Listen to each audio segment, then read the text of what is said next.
Hello and welcome to the 50-cent tour of Thursday, April 25th, 2013.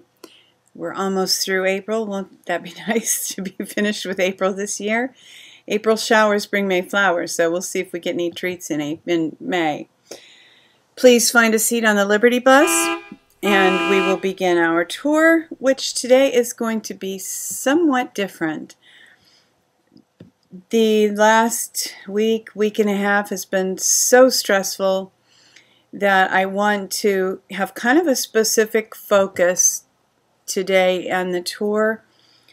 12 reasons to have hope in these dark times.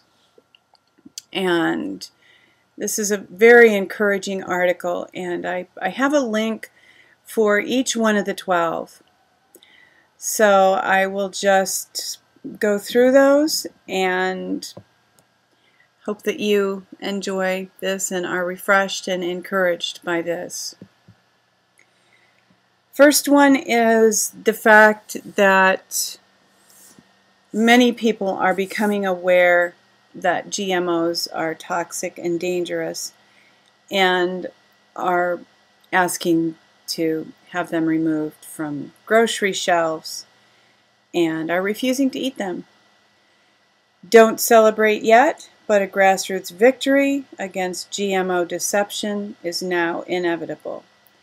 And that was from October 16th last year. These are not all very extremely new articles, but this is nonetheless relevant to this subject.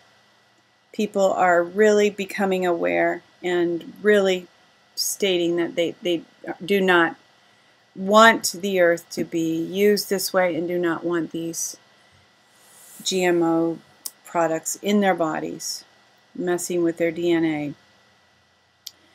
Number 2 is marijuana legalization 2013. 12 more states consider decriminalization and legalization.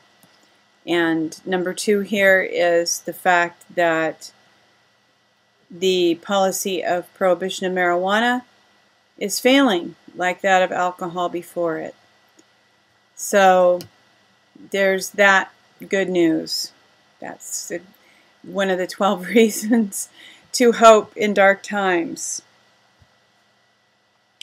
The third reason is gardening, guerrilla gardening. This is becoming a powerful trend. A lot of, virtually everybody that I'm around personally is talking about gardening. People are very excited about this. And for many reasons, there is just a tremendous deep connection between us and the earth. And when we're gardening, we're out working in cooperation with the earth, touching the earth. And you know, there are even there's even a positive magnetic field that the earth generates, and it's beneficial to our health to physically be in contact with the earth. And many of our shoes and the kind of dwellings that we live in prevent that from happening. So if you can get outside, actually touch the earth, very beneficial. The next reason to have hope in dark times is the AntiDrone Revolt. And people don't want spy drones, and they certainly don't want weaponized drones buzzing around where they live. It's just, nobody wants this. Nobody wants this. Anybody who actually processes the thought of these things buzzing around through their backyards, whatever, spying on them, potentially shooting them if they're committing what's perceived to be a crime. And you know, how do these things process? I mean, it's the whole thing is just very dark. But this is a hope in dark times, and the hope is that people are becoming aware. The next reason to hope in dark times is the fact that people are saying that they understand why the Second Amendment was put in place. They want to keep it. They want to keep their firearms and the right to bear firearms. Even people who are nonviolent are appreciating that there is a need for weapons. As long as there are evil people, there will be a need for weapons, and self-defense is, in everyone's estimation, okay. We all know that it's our right to defend ourselves from aggressors. So, and as I stated, I'm not familiar with Randy Weber.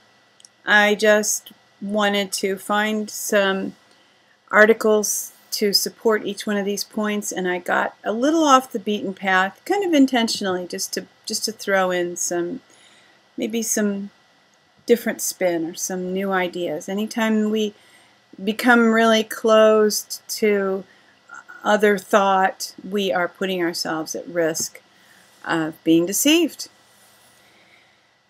3D printing revolution, smells of gunpowder and more. Now, I did go with kind of a fun article about this. I could have gone more scientific. But one of the reasons to hope in dark times is the 3D printer. People will essentially be able to supply themselves with whatever necessary equipment they require. This means that it's coming much closer to people being independent, being able to live off the grid, and having the things that they need. Also, if things are regulated, like guns, people can make their own on their 3D printer. All it requires is the proper software. So, and the guns aren't perfected yet, but they are working on them, and the magazines have been tested and work well. So, hope in dark times. You can make your own. The next reason for hope in dark times is free energy technologies. These things are right on the horizon. And again, I ventured out a little bit and found a website that mentions 5 different potentially free energy sources. So that's pretty cool. And then I pulled in the information that I am more personally aware of, which is Brown's gas.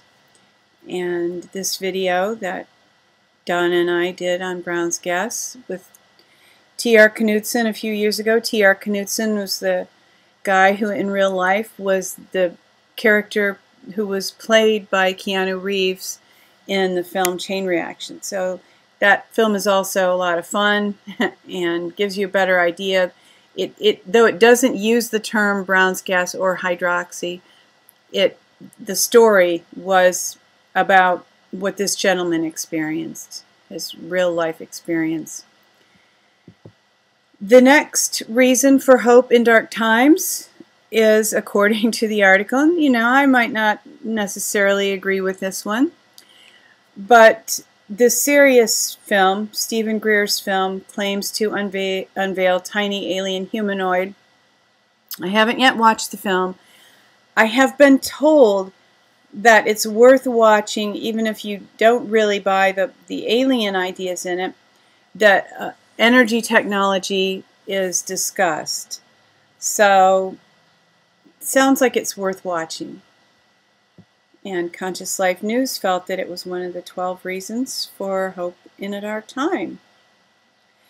Another reason for hope in a dark time is Project Meshnet. And when I read this Conscious Life News article, that was actually the first time I had ever heard of this. So I'm really not familiar with it, not qualified even to comment on it. But evidently this has potential to completely replace the internet. And according to Conscious Life News, some people are actually hoping that they do take down the internet so that Meshnet can bubble up to the surface and be the connectivity that is used by more people. The next reason for hope in a dark times has to do with consciousness and the shift into valuing consciousness and real science, reality science, quantum physics, all those ideas. And for this, I did refer back to an article that I have included in the tour in the past, because this article I find really impactful. I was thinking about it for days after I read it, and it really expresses the miracle of life, unlike that guy. Really communicates just the miracle of life and how wondrous DNA is, and it really causes one to be filled with awe. The next reason for hope in a dark time is Bitcoin. And I've mentioned Bitcoin before. I'm not advocating it as an investment, because I don't think it's intended to be that. It's intended as a unit of exchange, and once I think everybody will be better off when it's not considered an investment. We can actually use it as a currency, because if the price is continually fluctuating, nobody's going to want it as a currency. It'd be too risky. But I went right to the Bitcoin website, and you can investigate that. The last reason given for hope in a dark time is the BRICS organization, and I wasn't really sure exactly how to present this. I've mentioned BRICS in the past, so I thought, just go with Wikipedia. It gives the basic ideas about BRICS. BRICS, there is talk, and I believe that I've mentioned it before, that BRICS is pushing to displace the petrodollar, which is actually a good thing for us, because it's the cabal who control the petrodollar. So these people, the BRICS nations, are supposedly working to bring about an equitable system of trade and exchange in the world market. And I happen to believe that they are doing that. This is, personally, I don't believe this is the New World Order. I believe this is just a group of nations who are tired of being pushed around by the bully, the United States. So if you're comfortable with not being the bully anymore, that will help you to have hope in a dark time. And I do hope that you have drawn some hope out of these 12 points. For me, seeing them all together, I did find it encouraging. And I thank you for joining me on this tour of the day. Yes, the dawn is coming. Weeping may endure for a night, but joy comes in the morning. Hoping that you will love one another, take care, and insist on liberty.